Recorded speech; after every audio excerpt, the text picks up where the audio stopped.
नमस्कार मित्रांनो, माऊली अकॅडमीमध्ये आपले सर्वांचे स्वागत आहे. आजचा आपला जो टॉपिक आहे तो वर्ग 10वा. यामध्ये त्रिकोणमिती या टॉपिकचा आपण या ठिकाणी विचार करणार आहोत. तर या अगोदर आपल्याला त्रिकोणमितीचं काय मूल्यमापन असतं किंवा त्याची किती गरज आपल्याला पुढील भागामध्ये आहे, तर याचं आपल्याला या ठिकाणी सर्व स्वरूप जाणून घ्यायचं आहे. तर त्रिकोणमिती म्हणजे एक त्याचं मोजमाप जे असतं ते साइन, कॉस, टॅन, कॉट, सेक आणि कोशेक याच्या स्वरूपामध्ये केलं जातं. याचे गुणोत्तर कोणते आहेत, याचे रेशिओ, बरोबर आहे, या सर्व बाबीचा आपल्याला या ठिकाणी काय विचार करायचा आहे. आता एक माझा सुरुवातीला एक असा प्रश्न आहे की ज्यांना हा टॉपिक नवीमध्ये ज्यांनी रिडिंग केला असेल किंवा नेमकं त्याचं पाठ्यपुस्तक पद्धतीनुसार वाचन केलं असेल, ज्यांना जमत असेल त्यांच्यासाठी चांगली गोष्ट आहे. आणि ज्याला जमत जर नसेल तर त्यांना सुद्धा नेमकं एकदम चांगल्या पद्धतीने जमण्याची एक आपली गॅरंटी आहे. तर यामधून तुम्ही फक्त एक काय केलं पाहिजे, सर्वांनी त्या गोष्टी फॉलो केल्या पाहिजेत, सर्वांनी त्या गोष्टी त्याचं अनुकरण केलं पाहिजे, तर तुम्हाला सर्व त्या गोष्टी जमायला लागतील. तर पहा, स्टेप बाय स्टेप आपण पाहूया. तर यामध्ये त्रिकोणमितीमध्ये एक गुणोत्तर अगोदर सुरुवातीला याची रचना कुठून सुरू होते. तर पहा, या ठिकाणी आपल्याला काय करायचं आहे की साइन, बरोबर आहे, साइन त्याच्यानंतर घ्या कॉस, ओके, कॉस नंतर टॅन, राईट, हा, साइन, कॉस, टॅन. त्याच्यानंतर आपल्याला एक माप घ्यावं लागेल, ते म्हणजे उदाहरण थोडक्यात काय या ठिकाणी आपण घेऊया थिटा माप घेऊया, बरोबर. हा, आता साइन थिटा, तर साइन थिटा आणि इथं या ठिकाणी कॉस थिटा, परत नेमकं या ठिकाणी टॅन थिटा, हे जे आहे ते आपल्याला गुणोत्तर याचे काढायचे आहेत. अगोदर आपला सर्वात महत्वाची बाब आहे याचं गुणोत्तर कसं काढायचं. याचं गुणोत्तर म्हणजे काय हे आपल्याला सर्वांना माहित असणं आवश्यक आहे. तर तुमच्या माहितीसाठी मी या ठिकाणी लिहिल की ओ, त्याच्यानंतर ए डॅश, नंतर काय एच, बरोबर आहे. तर ओ म्हणजे नेमकं काय, ऑपोजिट साइड, राईट. त्याच्यानंतर ए म्हणजेच काय, ऍडजस्टंट साइड, आणि एच म्हणजेच काय, हायपोटेनियस साइड, ओके. हा, तर थोडक्यात समजून घ्या. आता या ठिकाणी आपण थिटा घेतलेला आहे. थिटाची जी काही समोरची जी काही भुजा आहे ती कोणती आहे, या ठिकाणी एबी आहे. म्हणजे या ठिकाणी मी काय करणार, ओ घेणार. त्याच्यानंतर आता हा जर ओ असेल तर हा असणार बीसी काय असणार, ए असणार आहे. हा जो एसी जी आहे तो काय आहे, कर्ण आहे. कर्ण म्हणजे नेमकं हायपोटेनियस एच झाला, बरोबर. आपण थोडक्यात समजून घ्या. म्हणजे ओ म्हणजेच काय, ऑपोजिट साइड म्हणजे समोरील बाजू, आणि ऍडजस्टंट साइड म्हणजे नेमकं थोडक्यात काय, लगतची बाजू, आणि हायपोटेनियस म्हणजेच काय, कर्ण, बरोबर. तर आपला शॉर्टकट मध्ये बरीच आपला काय माहिती भेटणार आहे. तर पहा, तर साइन थिटाचा आपण जर गुणोत्तराचा विचार केला तर ते आपल्याला पाठ असणं आवश्यक आहे. ते पाठ आपल्याला करावंच लागेल. तर साइन थिटाचा समोरील बाजू भागिले कर्ण, तर त्या ठिकाणी ऑपोजिट साइड अपॉन काय, हायपोटेनियस, म्हणजे इथे या ठिकाणी काय करता, ओ अपॉन एस. थोडक्यात काय झालं, ओ अपॉन एस, राईट. त्याचा आपण पुन्हा उच्चार करूया. त्याच्यानंतर कॉस, लगतची बाजू भागिले कर्ण, तर या ठिकाणी काय, adjacent side upon hypotenuse, okay. आणि समोरील बाजू भागिले लगतची बाजू, म्हणजेच opposite side upon adjacent side, म्हणजे या ठिकाणी काय करता, opposite side upon adjacent side, right. ह्या गोष्टी बघितल्या. आता मी थोडक्यात सांगतो की साइन थिटा ओ हिरो, त्याच्यानंतर कॉस थिटा ए हिरो, आणि टॅन थिटा ओ ए, बरोबर. एक ट्रिक आहे. त्याच्यानंतर आता आपण हे झालं, पण नेमकं याच्या माहितीनं ओ कोणती आहे, ओ ची बाजू कोणती आहे, एबी आहे. म्हणजे समोरची बाजू काय झाली, या ठिकाणी एबी झाली. त्याच्यानंतर हायपोटेनियस कोणता आहे, कर्ण काय झाला, एसी झाला, बरोबर. त्याच्यानंतर कॉस थिटा ऍडजस्टंट साइड कोणती आहे, बीसी आहे, बरोबर. हा, त्याच्यानंतर हायपोटेनियस कोणता आहे, एसी आहे, राईट. त्याच्यात ऑपोजिट साइड कोणती, एबी, राईट. हा, एबी. आणि त्याच्यानंतर ऍडजस्टंट साइड कोणती आहे, बीसी आहे, बरोबर. आता समोरची बाजू भागिले कर्ण, लगतची बाजू भागिले कर्ण, आणि या ठिकाणी समोरची बाजू भागिले लगतची बाजू, बरोबर. त्या गोष्टी सर्वांना क्लिअर झालेल्या आहेत. मग आता आपल्याला या ठिकाणी ही बाब झाली. त्याच्यानंतर आपल्याला 6 एकूण गुणोत्तर आहेत. कारण का या 3 गुणोत्तराचा आपण किती मध्ये केलेला होता, वर्ग 9 मध्ये केलेला होता. पण आता ही बाब आता पुढील स्टेप बाय स्टेप वाढत असते. मग आता वर्ग 10वा, बरोबर आहे, वर्ग 10वा या भागामध्ये किती बाबी वाढल्या आहेत. तर या ठिकाणी साइन जो आहे तो साइनच्या नंतर आता या ठिकाणी आपल्याला काय बघायचं आहे, कोसेक, COSEC, कोसेक थिटा, बरोबर. आणि कॉस आहे, कॉसच्या नंतर काय आता याचं काय येईल तुम्हाला, या ठिकाणी सेक थिटा, ओके. हा, आणि टॅनचा काय होणार आहे या ठिकाणी, कॉट थिटा. हा, मग आता पहा, आता आपल्याला तिकडे पाहण्याची आवश्यकता नाही, कारण का स्टेप बाय स्टेप आपल्याला समजून जाईल. आता साइन जे आहे ते साइनचं ह्याचं काय करायचं, थोडक्यात आपल्याला काय म्हणता येईल की अल्टरनेटिव्ह, अथवा त्याला काय म्हणता येईल आपल्याला याचं गुणाकार व्यस्त करायचं किंवा नेमकं व्यस्त करून ठेवायचं. या ठिकाणी हायपोटेनियस अपॉन काय करता ओ करा, इथं ऑपोजिट साइड अपॉन हायपोटेनियस आहे. त्याच्यानंतर या ठिकाणी ऍडजस्टंट साइड अपॉन हायपोटेनियस, तर या ठिकाणी काय करता हायपोटेनियस अपॉन ऍडजस्टंट साइड आणि या ठिकाणी काय करता adjacent side upon opposite side. Okay, आता ह्या नियमानुसार हायपोटेनियस या ठिकाणी काय आहे एसी राईट, ऑपोजिट साइड काय आहे एबी. परत या ठिकाणी हायपोटेनियस काय आहे एसी, ऍडजस्टंट साइड काय आहे बीसी. त्याच्यानंतर कॉट म्हणजे ऍडजस्टंट साइड काय आहे बीसी बरोबर हा, आणि ऑपोजिट साइड काय आहे एबी राईट हा. तर पहा या ठिकाणी समजून घ्या पुन्हा, साइन थिटाचं काय झालं ओ हिरो, त्याच्यानंतर कॉस थिटाचं काय झालं ए हिरो, टॅन थिटाचं काय झालं ओ ए, आणि कोसेकचं काय या हिरो आणि या ठिकाणी ओ बरोबर आहे हिरो ओ. या ठिकाणी भिन्नपणा नेमकं किंवा नेमकं सर्व स्वरूप भेटत नाही, परंतु या ठिकाणी आपण समजून घेण्यासाठी हायपोटेनियस अपॉन ऑपोजिट साइड आणि या ठिकाणी काय हायपोटेनियस अपॉन ऍडजस्ट साइड हिरो ए आणि या ठिकाणी काय एओ, या ठिकाणी ओ ए, या ठिकाणी एओ, या ठिकाणी ए हिरो आणि या ठिकाणी हिरो ए आणि ओ हिरो आणि या ठिकाणी हिरो ओ बरोबर आहे. तर असं स्वरूप आहे. एच म्हणजेच कर्ण आहे आणि ओ म्हणजेच काय समोरची बाजू आहे आणि ए म्हणजेच काय लगतची बाजू आहे बरोबर आहे. हे आपल्या सर्वांना समजलेलं असेल. आणि या ठिकाणी हे तर आपण आकृतीचं स्वरूप तर पाहिलं आहे, काटकोन त्रिकोण आहे बरोबर आहे. तर काटकोन त्रिकोणाच्या आधारेच आपल्याला या सर्व बाबी आपल्याला करायच्या आहेत. तर या ठिकाणी हे पाहिलं. मग आता या ठिकाणी आपण जसं साइन थिटा आणि कोसेक थिटाचा गुणधर्म लावला तसंच या ठिकाणी आपण आता सूत्ररचना पुढची मांडून घ्या. तर पहा तर काय होणार आहे, तर पहा या ठिकाणी काय sine theta is equal to 1 by काय भेटेल आपल्याला या ठिकाणी cosec COSEC cosec theta right. त्याच्यानंतर हा झाला. त्याच्यानंतर या ठिकाणी आता काय भेटेल cos theta is equal to 1 by कॉसच्या समोरचा कोण आहे सेक थिटा राईट. या ठिकाणी काय 1 बाय सेक थिटा आणि त्याच्यानंतर या ठिकाणी शेवटचं राहिले काय या ठिकाणी टॅन थिटा. तर काय करता या ठिकाणी tan theta is equal to 1 by काय करता हे कॉट थिटा. ओके हा, मग आता या ठिकाणी हा भाग झाला थोडक्यात म्हणजे sine theta is equal to 1 by cosec theta, cos theta is equal to 1 by sec theta आणि tan theta is equal to 1 by cot theta. तर आता या काय करायचं cosec theta is equal to 1 by sine theta, sec theta is equal to 1 by cos theta आणि cot theta is equal to 1 by tan theta. तर काय करता या ठिकाणी, तर आपल्याला या ठिकाणी इथंच मांडणे आहे का पाहून घ्या. या ठिकाणी काय करायचं COSEC cosec theta is equal to 1 by काय करायचं साइन थिटा. ओके, त्याच्यानंतर काय करता आता या ठिकाणी sec theta is equal to 1 by काय cos theta, 1 by cos theta. त्याच्यानंतर या ठिकाणी काय करता cot theta. Okay, cot theta is equal to 1 by काय करायचं टॅन थिटा राईट. हा, तर अशा पद्धतीने आपल्याला या ठिकाणी या बाबी मांडता येतात. पुन्हा या ठिकाणी याचा विचार केल्याच्या नंतर बरोबर आहे, पुन्हा याचा विचार केल्याच्या नंतर आपल्याला पुढील एक बाब आपल्या लक्षात बसेल की याचा जर गुणाकार जर केला याच्या खाली काय नाही जर म्हणलं ते 1 असणार आहे बरोबर आहे. तर आपण काय करूया इथून चालूया. ओके हा, तर एक रचना मांडल्याच्या नंतर येऊन जाणार आहे. तर पहा या ठिकाणी एक सूत्र रचना तयार होईल साइन थिटा इंटू काय कोसेक थिटा आणि इज इक्वल टू काय 1. पाहून घ्या sine theta into cosec theta is equal to 1 into 1 right. त्याच्यानंतर हे एक सूत्र तयार झालं. त्याच्यानंतर या ठिकाणी काय करता कॉस थिटा इंटू काय sec theta is equal to 1. पाहून घ्या sec theta into cos theta into sec theta आणि is equal to 1 into 1 right. या ठिकाणी काय होईल टॅन थिटा इंटू काय cot theta is equal to 1 right. तर थोडक्यात असं एक स्वरूप आहे. एक या ठिकाणी आपल्याला अगोदर काय असणं आवश्यक आहे गुणोत्तराचे पाठ असणं आवश्यक आहे. मी पुन्हा एक बार सांगेल की या ठिकाणी काटकोन त्रिकोण भेटतो. काटकोन त्रिकोणामध्ये आपल्या सर्वांना माहित आहे काटकोनासमोरची बाजू काय असते कर्ण असते. सर्वांना माहित आहे EC हा काय आहे कर्ण आहे. आणि कर्ण आपण या ठिकाणी शॉर्टकट किंवा एक ट्रिक म्हणून आपण लक्षात ठेवण्यासाठी एच हा शब्द घेतला. त्याला नाव काय हायपोटेनियस आहे. हायपोटेनियस म्हणजे कर्ण. त्याच्यानंतर ओ हे काय ऑपोजिट साइड झाली. ऑपोजिट साइड म्हणजे काय झालं समोरची बाजू झाली. आणि BC हा या ठिकाणी काय लगतची बाजू काय ए अक्षराने दर्शित जाते किंवा ऍडजस्टंट साइड म्हणजे लगतची बाजू बरोबर.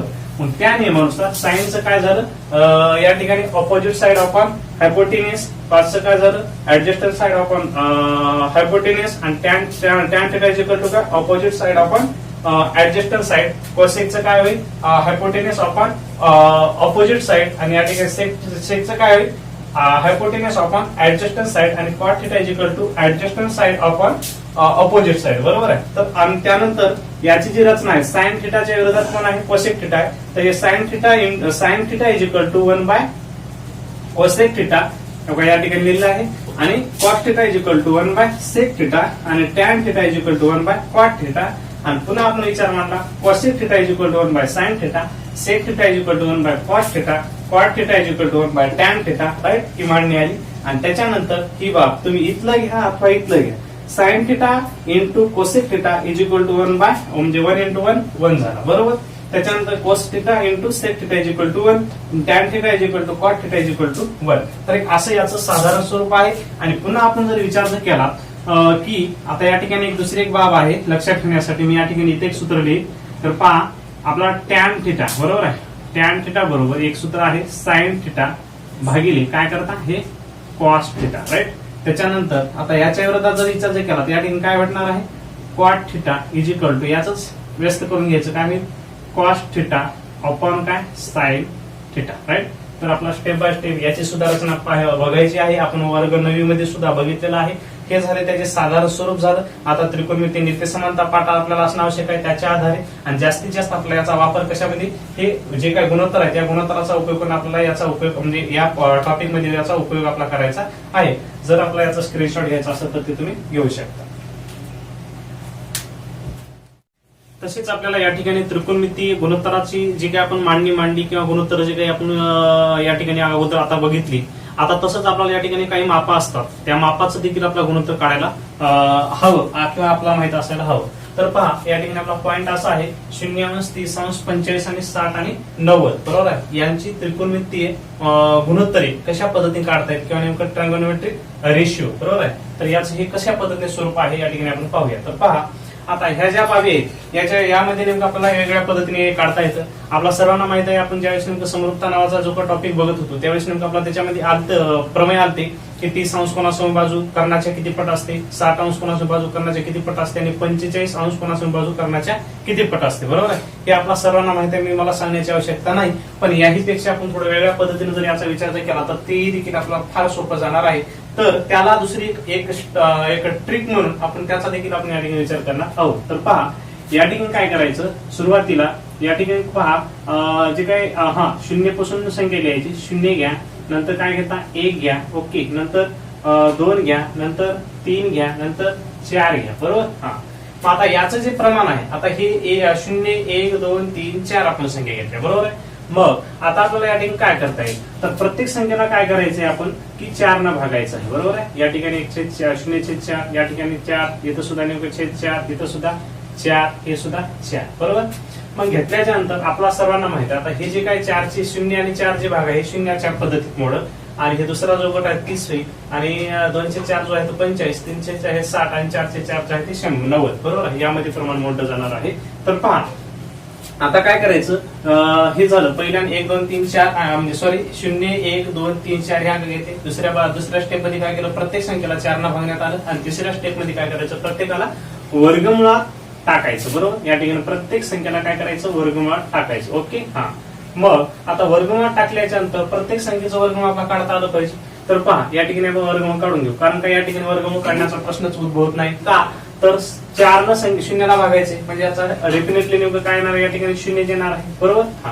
त्याच्यानंतर या ठिकाणी आता भागण्याचा संभवच नाही, कारण का एक संख्या आणि खाली 4 आहे, बरोबर आहे. पण दोन्ही संख्या कशा आहेत, पूर्णवर्ग संख्या आहेत. मग या ठिकाणी 1चं वर्गमूळ काय निघालं, 1 निघाल आणि 4चं वर्गमूळ काय असेल, 2 असेल, बरोबर. त्याच्यानंतर आता या ठिकाणी पहा हे 2 दोन्ही 4 म्हणजे 1/2 हे पुन्हा नेमकं वर्गमूळात बसलं तर एक ही संख्या पूर्णवर्ग संख्या आहे, दोन्ही संख्या पूर्ण संख्या आहे का, नाही. मग त्यामुळे हे काय होईल या ठिकाणी 1 आणि 2 ही पूर्ण संख्या नसल्यामुळे कशात बसेल, वर्गमुळात, बरोबर. 1/2. त्याच्यानंतर स्क्वेअर रूट 2. या ठिकाणी सुद्धा आता 3 विषम आहे, 4 सम आहे, हा भाग वेगळा झाला. परंतु या ठिकाणी तिन्ही संख्या पूर्णवर्ग संख्या नसल्यामुळे √3 आणि आपण काय नेमकं 4चं वर्गमूळ काय करतात 2 म्हणजे वर्गमूळ 302 आलेला आहे. या ठिकाणी काय होईल, सहज कॅन्सल होईल, बरोबर आहे. आणि या ठिकाणी काय भेटेल फक्त, कारण का 1 वर्गमूळात असेल तर 1चं वर्गमूळ सुद्धा काय आहे, 1च आहे, बरोबर. एक या ठिकाणी आपण एक ट्रिक बघितली. आता या ज्या किमती आपण काढल्या या किमती सरळ घ्यायच्या आणि साईनच्या जे काय 0 आहे, 30 आहे, 45, 60 आणि 90 यांच्या मापामध्ये ऑलरेडी नेमकं त्या ठिकाणी टाकून द्यायच्या आहे. तर आता आपण दुसरं काम काय करणार आहोत की जे साईनचं जे काही 0 अंश माप आहे याचं माप किती अंश असणार आहे, 0च असणार आहे, बरोबर. त्याच्यानंतर 30 अंश जर असेल, बरोबर आहे, 30 अंश जर असेल, 30 अंश कोणाशी बाजू करण्याच्या निमपट असते. उल्लेख केला सांगणार नाही म्हणून या ठिकाणी उल्लेख आला सांगण्याचा. तर त्याही नियमानुसार, प्रमेयाच्या नियमानुसार सुद्धा 30 अंश कोणाशी बाजू करण्याच्या निमपट असते. यासाठी या ठिकाणी सुद्धा नेमकं 1/2 आलेलं आहे, बरोबर, या ठिकाणी लिहिलं. पुन्हा नेमकं या ठिकाणी 45 अंश कोणासमोर बाजू ही करण्याच्या 1/2 पट असते. प्रमेयामध्ये उल्लेख आहे, पाहून घ्या, समरूपता पहिला धडा, बरोबर. तर या ठिकाणी काय करायचे, 1/2. त्याच्यानंतर 60 अंश कोणासून बाजू करण्याचे वर्गमुळात 302 पट असते. या ठिकाणी सुद्धा ऑलरेडी तशाच पद्धतीचं या ठिकाणी आलेलं आहे. वर्गमुळात 300 काय करायचं, 2 केलं. आता या ठिकाणी 90चं जे माप आहे ते काय ऑलरेडी काय आहे, 1च आहे, बरोबर.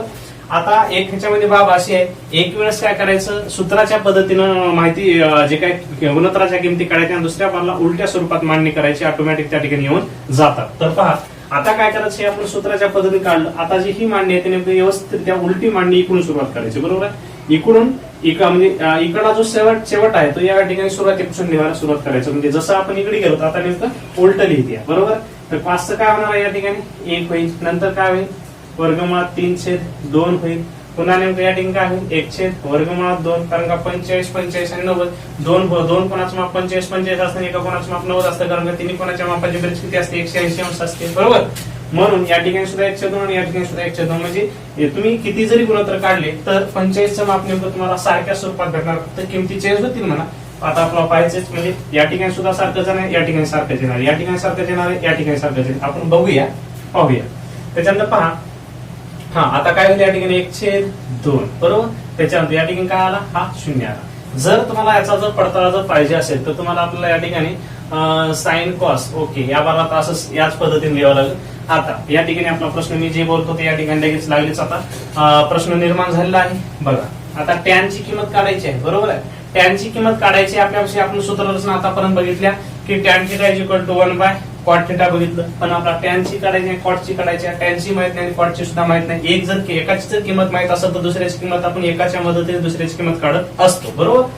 परंतु या दोन्हीच्या किमती माहित नाहीत. पण त्याही पेक्षा आपण कोणती सूत्ररचना बघितलेली आहे का, तुम्हाला सर्वांना माहित असेल. आपण थोड्या वेळाकडे बघितलेलं आहे.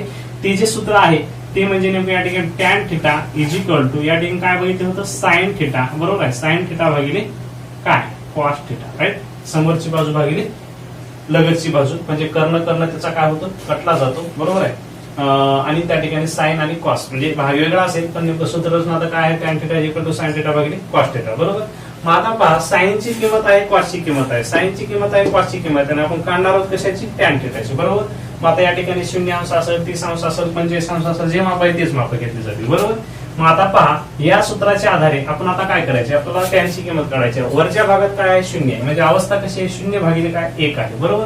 मग 0 भागिले 1, तर आता या ठिकाणी ऑलरेडी आपण ही क्रियाची बघितलेली आहे. कारण का या ठिकाणी लगेच आपण थोड्या वेळ लगेच नंतर काय येणार आहे, एक टिस्ट येणार आहे गणितामध्ये की काय करायचं. त्या ठिकाणी सर्वांना प्रश्न पडणार आहे, मी विचारले त्यावेळेस. तर पहा, जर संख्येनं जर 0ला भागलं, तर भागाकार काय येतो, 0 येतो. कोणत्याही संख्येनं 0ला गुणलं तर गुणाकार काय येतो, 0 येते, सर्वांना माहित आहे, ओके. मग या ठिकाणी सुद्धा नेमकं संख्येनं 0ला भागण्याचा संभव होतो, म्हणून या ठिकाणी याचं सुद्धा उत्तर काय येणार आहे, 0 येणार. म्हणून या ठिकाणी काय करू आपण, 0 अंशच ठेवू, बरोबर. त्याच्यानंतर आता या ठिकाणी, बरोबर, हीच क्रिया. तर आता इथं काय करता, 1/2 कशाची किंमत आहे, साइनची. आणि कॉसची किंमत काय आहे या ठिकाणी, वर्गमुळात 3 काय असेल, 2 असेल, बरोबर.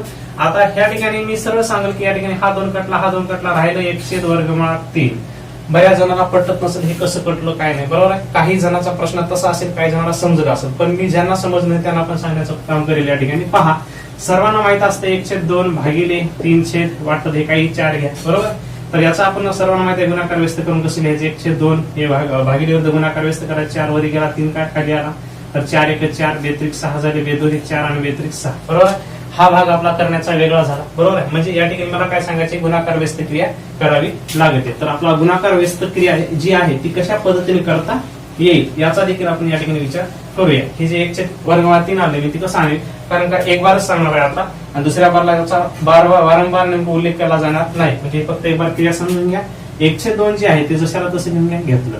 भागिलेवर जर गुणिले केलं हे 2 काय गेलं वरी गेलं आणि खाली काय आले वर्गमुळात 3 आले बरोबर. हा तर हा 2 कटला हा 2 कटला राहिले 1 एका 1 आणि एका 1 वर्गमुळात 3 एक वर्गमुळात 3 म्हणजे 1 वर्गमुळात 3 राहिलेलं आहे का त्या ठिकाणी 1 वर्गमुळात 3 आलं ना. हा मग या ठिकाणी काय लिहिता तुम्ही 1 वर्गमुळात 3. आता सर्वांना समजून घ्या. आता काय करायचंय आपल्याला तर पहा हा 2 कटला हा 2 कटला राहिले 1 वर्गमुळात 3 अंशस्थान अंशस्थान बरोबर आहे. थोडक्यात एक ट्रिक म्हणून या ठिकाणी वर्गमुळात 2 वर्गमुळात 2 राहिलं नेमकं काय 1 तर त्या ठिकाणी सरळ या ठिकाणी उत्तर काय भेटणार आहे आपल्याला 1 भेटणार आहे बरोबर. त्याच्यानंतर या ठिकाणी सुद्धा नेमकं वाटलंच तर मी करून दाखील 1 वर्गमुळात 2 भागिले 1 वर्गमुळात 2 राईट. हा कटला हा कटला राहिला 1/1 तर खाल्ल्या 1ला तर किंमतच नसते उत्तर भेटला आपलं 1च ओके. त्याच्यानंतर वर्गमुळात 3/2 आणि 1/2 हा 2 कटला हा 2 कटला फक्त भेटतं या ठिकाणी काय वर्गमुळात 3. इकडे जर क्रिया केली तर काय होणार आहे वर्गमुळात 3/2 आणि भागिले 1 वर्गमुळात 2 सॉरी या ठिकाणी काय फक्त 1/2 हा 2 कटला हा 2 कटला राहिलं वर्गमुळात 3 या ठिकाणी आपण लिहिलेलं आहे. आणि या ठिकाणी पहा 1/0 या ठिकाणी प्रश्न उद्भवला. क्रिया काय होती संख्येनं जर शून्याला भागलं तर भागाकार काय तो 0 होतो पण या ठिकाणी 0ने जर संख्येला भागलं तर काय होईल बरोबर आहे. या ठिकाणी एक आपण उत्तम उदाहरण म्हणून समजून घेऊया की सर्वांना समजण्यासाठी बरोबर आहे. याची आपल्याला तुलना करणं आवश्यकच आहे किंवा म्हणजे ती जर क्रिया जर केली तर आपल्याला काय समजायला काय होईल फार सोपं जाईल बरोबर. तर ते कशा पद्धतीने आपल्याला करता येईल या ठिकाणी पाहूया. आपला प्रश्न आहे की हा काय आपला प्रश्न 0 काय सॉरी 1/0 राईट. हा 1/0 आपण इथं बघितलंय 1 न संख्येनं जर 0ला भागलं तर भागाकारात 0 येतं हे पटलं आपल्या सर्वांना. पण 0ने 1ला भागलं तर काय होईल तर आपण सर्वांनी जाणून घेऊया. या ठिकाणी काय करायचं 10/10 त्याच्यानंतर 10/5 त्याच्यानंतर 10/2 त्याच्यानंतर 10/1 आणि त्याच्यानंतर 10/0 बरोबर आहे. पाहून घ्या एक समजण्यासाठी मी सांगतोय. तर पहा आपला हा प्रश्न आहे बरोबर आहे. इथे प्रश्न आहे आणि इथे शेवटलाही नेमकं प्रश्न आहे बरोबर आहे. तर पहा या ठिकाणी हा कटला याचं उत्तर किती भेटलं 1 भेटलं 5/1 5/2 10 म्हणजे पहा छेदस्थानी त्याच प्रमाणात असेल तर उत्तर किंमत 1 आली आहे. जर नेमकं 10 पेक्षा कमी घेत उत्तर 2 म्हणजे या ठिकाणी वाढलं याच्यापेक्षा वाढलं पण इथं कमी झालं वाढलं इथं मोठं आहे सारखंच आलं बरोबर आहे. आता 5 पेक्षाही नेमकं ह्या इथं विभाजन थोडं झालं वेगळं 2×5 या ठिकाणी 1 2 5 वाढतच आहे. या ठिकाणी ऑलरेडी नेमकं काय खाल्ल्या 1ला किंमत नसते 10 आहे. मग या ठिकाणी खाल्ल्या 1ला किंमत नाही तर 10 आहे. या ठिकाणी 0 म्हणजे काहीच नाही बरोबर. तर याचा प्रश्न काय असेल बरोबर आहे. तर या ठिकाणी काय नॉट डिफाईन्ड बरोबर आहे. नॉट डिफाईन्ड म्हणजे किंवा नेमकं इन्फिनेटिव्ह हे असे चिन्ह असते इन्फिनेटिव्ह म्हणजे याचं अव्याख्या. मराठी जर याचा उल्लेख करायचा म्हणलं शास्त्र शुद्ध भाषेवर तर अव्याख्या याची व्याख्या करता येत नाही किंवा याची क्रिया सांगता येत नाही किंवा याचं उत्तर सांगता येत नाही बरोबर. म्हणून आपण या ठिकाणी नॉट डिफाईन लिहू शकता अथवा इन्फिनेटिव्ह लिहू शकता. तर या ठिकाणी मी काय करेन या ठिकाणी इन्फिनेटिव्ह लिहिण्याचं काम करेल. ओके सर्वांना समजेल. मग आता टॅन झालं टॅनच्या अर्थ आपल्याला सर्वांना माहित आहे tan theta is equal to 1/cot θ. आपण हे सूत्र रचना पाहिलेली आहे. Tan theta is equal to 1 by काय cot θ. आपला cot θ ची किंमत काढायची किंवा याला आपण काय आपण कारण टॅनची किंमत आहे आपल्यापाशी इथं काय करू शकता cot θ is equal to 1 by काय करता टॅन थिटा म्हणजे कॉटची जर किंमत काढायची असेल तर टॅनची किंमत काढून म्हणजे किमती तुम्ही काढू शकता. जर तुम्हाला उल्लेख जर करायचा असेल तर पहा या ठिकाणी काय होईल 1 आणि टॅन थिटाची किंमत या ठिकाणी काय आहे 0 आहे. आपण आताच उल्लेख केला का हा या ठिकाणी 0ने संख्याला भागलं तर नेमकं काय हे इन्फिनिटी होतं म्हणजे या ठिकाणी सरळ या ठिकाणी काय लिहिलं मी या ठिकाणी हे इन्फिनिटी लिहिलं. दुसरं एक सांगेल कारण का पहिल्या समजणार नाही. दुसऱ्यामध्ये उल्लेख काय आता 1/3 तर या ठिकाणी 1 आणि या ठिकाणी 1/3 कशाची किंमत आहे या ठिकाणी 30 ची कारण 0चा उल्लेख करून घेतला. आपला टॅनचं म्हणजे टॅनची किंमत ठेवायची होती पण कॉटची किंमत काढत आहोत. cot θ इज इक्वल टू हे 1 बाय टॅनची किंमत 30 चं काय माप आहे 1/3 राईट. मग या ठिकाणी काय होणार आहे हा 1 जशाला तसा राईट आहे. हे वर्गमुळात 3 वरी गेलं आणि खाली काय आले 1 आली तर खाल्ला 1ला किंमत नसते किंवा कटून गेला भाग फक्त राहिलं काय वर्गमुळात 3 राहिलं. तर या ठिकाणी काय लिहू शकता तुम्ही वर्गमुळात 3. तर एक तुम्हाला मार्ग कळालेला असेल की आता काय करायचं आहे. पहा इन्फिनिटिव्ह लिहिलं वर्गमुळात 3 लिहिलं आता काय लिहिलं काय सांगण्याची गरज नाही ना आता. तर आता इथे काय करता तुम्ही सरळ 1 हे आलं मी तुम्हाला उल्लेख केला 1/2 2 टक्के पडतात. या ठिकाणी सुद्धा 1 आहे इथं सुद्धा 1 आलेलं आहे. त्याच्यानंतर काय करता या ठिकाणी 1/3 आणि ते या ठिकाणी काय करता आहे जशाला तसे 0 आहे ते आहे बरोबर. तर असं याचं एक साधारण स्वरूपी म्हणता येणार नाही किंवा नेमकं त्याचं एक बेसिक म्हणून आपल्याला या ठिकाणी याचा विचार करावा लागेल बरोबर. तर आता शेवटचा भाग म्हणून आपल्याला नेमकं एक गुणोत्तर काढायचा आहे. त्याच पद्धतीनं उलट्या स्वरूपात मांडल्याच्या नंतर आपल्याला या ठिकाणी ही क्रिया पण करता येईल, बरोबर. तर ती क्रिया कशा पद्धतीने करायची ह्याचा पण आपण या ठिकाणी विचार करूया. तर पहा sec theta. Okay, sec theta is equal to, आता आपण ज्यावेळेस गुणोत्तर काढले त्यावेळेस आपण याचा विचार केला, sec theta is equal to 1 by cos theta, right आहे. Sec theta is equal to 1 by cos theta, कारण का कॉस इकडे काय होतं, सेक थिटा होतं. Sec theta is equal to 1 by cos theta. म्हणजे आपला सेकचं काढायचंय, कॉसिकचं काढायचंय, तुम्ही एकाची किंमत काढा, बरोबर. तर पहा आपण एक करूया. तर सेक थिटा आलेला आहे नियमानुसार चुलूया. तर आपल्या सर्वांना माहित आहे या ठिकाणी काय लिहिता या ठिकाणी, sec theta is equal to 1 by काय कॉस थिटा, राईट. ओके, तर कॉसची किंमत आपल्यापाशी आहे, तर लिहू शकता या ठिकाणी. एकचा एक घ्या, कॉसची किंमत काय, शून्याचं माप जर म्हणलं तर या ठिकाणी एक आहे, बरोबर आहे. असं हे कटलं, सर्वच काय कटलं या ठिकाणी आपल्याला एक भेटलेलं आहे, ते आपण या ठिकाणी लिहिलं. त्याच्यानंतर हेच आता सूत्र रचना हीच असेल, 1 चा 1 असेल. आता 30चं माप घ्या, कॉसची किंमत ओके काय आहे या ठिकाणी, वर्गमुळात 3/2. तर हे एक जशाला तसा राहील, बरोबर आहे. खाली 1/1च म्हणा थोडक्यात, आणि हे काय वरी 2 जाईल आणि खाली वर्गमुळात 3, म्हणजे तिथं काय वर्गमुळात आपलं 2/3. ओके, त्याच्यानंतर आता आपल्याला काय करायचं आहे, सेकचीच किंमत आपण काढत आहोत. तर या ठिकाणी हा 1 चा 1 असेल आणि इज इक्वल टू म्हणजेच काय, sec theta is equal to 1 by cos theta. 5चं नेमकं आपण 30चं काढलं, 45चं माप काय, कॉस 1/2 2, 1/2 हा 1/1 झाला. कुठं वर्गमुळात 2 वरी गेले, खाली 1 आहे, सर्व हे कटलं जाईल म्हणजे हा खाली 1 ला किंमतच राहणार नाही, आणि त्याचा जर गुणाकार केला आता फक्त काय भेटणार आहे, वर्गमुळात 2 भेटणार आहे, राईट. आता शेवटचा टेप 60 अंशाचा आहे. पाहून घ्या, sec theta is equal to 1 चा 1 घ्या, आणि कॉस थिटाचे जे काही 60चं माप जे आहे का 1/2 आहे. हा सुद्धा त्या ठिकाणी 1/1 आणि 2 वरी गेली, खाली 1 आहे का, फक्त भेटला आपल्याला या ठिकाणी काय 2, बरोबर. त्याच्यानंतर शेवट 90 आहे. पहा sec theta is equal to 1 by cos theta. 90चं काय, कॉस थिटाचं माप 0 आहे, बरोबर. 0 आहे, शून्यानं कोणत्याही संख्येला गुणलं तर नेमकं आपलं काय, म्हणजे त्या ठिकाणी क्रिया करता येईल का, अव्याख्या. म्हणजे या ठिकाणी आपण काय करता येईल या ठिकाणी, अव्याख्या. एक बार आपण रचना पाहूया आणि नंतर पुन्हा नेमकं याचा विचार करूया. ओके, तर आता हे जे आपण सेक थिटाची जी किंमत काढली तर ती कशी स्वरूपात काढली, की sec theta is equal to 1 by cos theta आणि cos theta is equal to 1 by sec theta, बरोबर. या नियमानुसार आपण या ठिकाणी रचना मांडलेली होती, बरोबर. मग आता आपल्याला कोसेक थिटाची किंमत काढायची, शेवटचं गुणोत्तर आहे झालेला, म्हणजे आता लगेच आपला भागच होणार आहे कोसेक थिटा. तर cosec theta is equal to 1 by sine theta, लिहून घ्या. Cosec theta is equal to 1 by काय करता, साइन थिटा. आता या नियमाचा उल्लेख करायचा, आणि जर इकडे मिळतं जर होत असेल तर त्या मार्गाने आपण चालूया. तर पहा या ठिकाणी काय करायचं, 1 चा 1 घ्या, साइन थिटा. साइन थिटाची किंमत काय, शून्याची काय आहे, 0 आहे या ठिकाणी. ओके, पहा आता एकदम आपल्याला कळेल, एक कडे दुसरी कडे आणि तिसऱ्या वेळेला आपल्याला समजेल की काय करायचे. 0नं गुणलं एक पण त्या संख्येला तर काय येणार आहे, इन्फिनिटी. आता चर्चा करायची जास्त आपल्याला गरज नाही, बरोबर. त्याच्यानंतर 1 चा 1 घ्या, साइन थिटाची किंमत 30 अंशाची किंमत काय आहे, 1/2. हा जो आहे 1, उदाहरणात 1 आहे, 1च्या खाली 1 घ्या, काही नाही म्हणजे 1 असतोच, आणि इथं काय 2 वरी गेली, खाली 1 आला, हे म्हणजे थोडक्यात खाली 1 ला किंमत नसते, b1 बरोबर. तर पाहून घ्या या ठिकाणी 2 आहे, म्हणजे आपल्याला करण्याची आवश्यकता आहे का या ठिकाणी, नाही, बरोबर. म्हणजे इन्फिनिटी घेतला, नंतर पुन्हा 2 घेतला, नंतर काय घेऊ शकता या ठिकाणी, वर्गमुळात 2 घेऊ शकता, नंतर 2/वर्गमुळात 3 घेऊ शकता, राईट. आणि नंतर काय घ्यायचं त्या ठिकाणी 1. तर जे काय आपल्या त्रिकोणमिती भागामध्ये sine, cos, tan, cot, sec, cosec हे जे काय गुणोत्तर आहेत, या गुणोत्तराचा opposite side, adjacent side, hypotenuse या बाबीनुसार सुद्धा विचार करावा लागेल. आणि 0 अंश, 30 अंश, 45 अंश, 60 अंश आणि 90 अंश या पद्धतीने सुद्धा विचार करावा लागेल. या सर्व ज्या काही गोष्टी आहेत आपल्या सर्वांना पाठांतर असणं आवश्यक आहे. तर म्हणजे हे जर पाठ असतील तर नेमकं आपल्याला आपल्या ब्रेनमध्ये सर्व जर या गोष्टी उतरल्या तर आपल्याला गणितीय क्रिया करण्यासाठी फार सुलभता निर्माण होणार आहे.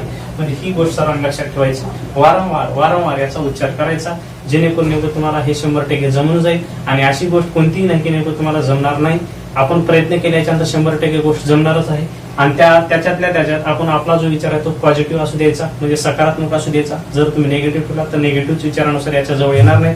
जर पॉझिटिव्ह मला करायचंच आहे म्हणून जर तुम्ही नुसतं दररोजचं तुम्हाला जर अवघड जातच जर असेल तर साइन कॉस, साइन म्हणजेच काय, कॉस म्हणजेच काय, साइन कॉस टॅन कॉस एक अगोदर पाठ करा, त्याचं गुणोत्तर काय ते पाठ करा, स्टेप बाय स्टेप घ्या. बरोबर, एकदाच केल्यानं होणार नाही, स्टेप बाय स्टेप करायचं. तर अशा पद्धतीने आपले जे काही गुणोत्तर आहेत या ठिकाणी आपण पाहिलेले आहेत. तर या ठिकाणी सर्वांना एक मी प्रश्न करेन की या ठिकाणी इन्फिनिटी आहे, बरोबर आहे. तर त्याच्यानंतर हे जे काही आहे, आता मी उल्लेख सुद्धा केला, हे जे काही ट्रिक आहे हे आपण समजून घेतलेली आहे.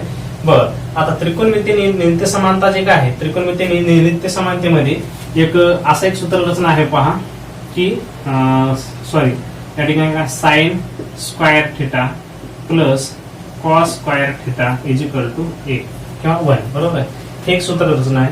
पुढच्या ज्या काही दोन रचना आहेत, बरोबर आहे, सेक थिटा एक आहे आणि कोसेक थिटा एक आहे वाटतं. त्या ज्या काही दोन रचना आहेत त्या जर तुम्हाला पाठ असतील तर तुम्ही कमेंट बॉक्समध्ये त्या ठिकाणी टिप्पण करून नेमकं सेंड करू शकता, मी ते पाहून घेईल. बरोबर, तर जर तुम्हाला नेमकं स्क्रीनशॉट घ्यायचा असेल तर तुम्ही घेऊ शकता. या ठिकाणी आपण थांबूया.